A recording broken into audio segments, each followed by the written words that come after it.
பெற்றோர்கள் சொல்லும் அறிவுரை பல நேரங்களில் நமக்கு கசப்பாகத்தான் இருக்கும். ஆனால் அந்த கசப்புதான் நம் வாழ்க்கையை நோயிலிருந்து காக்கும் மருந்து என்பதை பலரும் உணர்வதில்லை.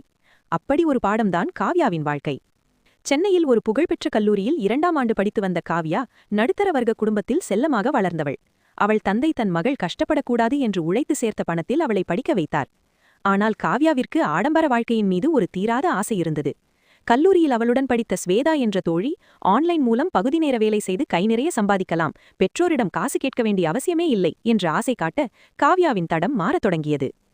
படிக்கும் வயதில் படிப்பில் மட்டும் கவனம் செலுத்து என்று அவளது தந்தை பலமுறை எச்சரித்த போதும் அதை பழைய காலத்து பேச்சு என்று அலட்சியப்படுத்தினாள் காவ்யா.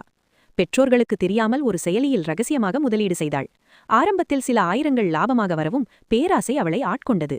தன் படிப்பு செலவிற்காக தந்தை வைத்திருந்த பணத்தை யாருக்கும் தெரியாமல் எடுத்து அதில் முதலீடு செய்தாள். கல்லூரிக்குச் செல்வதாக கூறிவிட்டு அந்த ஆன்லைன் மாய உலகிலேயே மூழ்கி கிடந்தாள். ஆனால் ஒருநாள் அந்த மாயத்திரை கிழிந்தது. அந்த செயலி முடங்கியது. காவ்யா முதலீடு செய்த மொத்த பணமும் காணாமல் போனது. பதற்றமடைந்த காவ்யா ஸ்வேதாவை தேடியபோது அவள் ஏற்கனவே கல்லூரியை விட்டு தலைமறைவானது தெரிந்தது.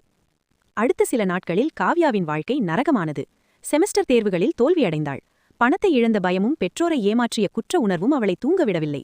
எல்லாவற்றிற்கும் மேலாக முதலீடு செய்ய சிலரிடம் கடன் வாங்கியிருந்த காவ்யாவை தேடி மிரட்டல்கள் வர ஆரம்பித்தன.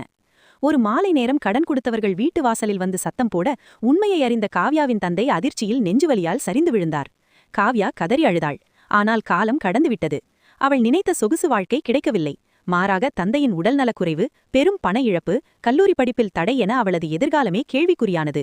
பெற்றோர்கள் நம்மை கட்டுப்படுத்துவதாக நாம் நினைக்கும் பல விஷயங்கள் உண்மையில் நம்மை ஆபத்திலிருந்து காக்கும் வேலிகளே என்பதை காவ்யா மிகவும் தாமதமாகவே புரிந்து கொண்டாள்.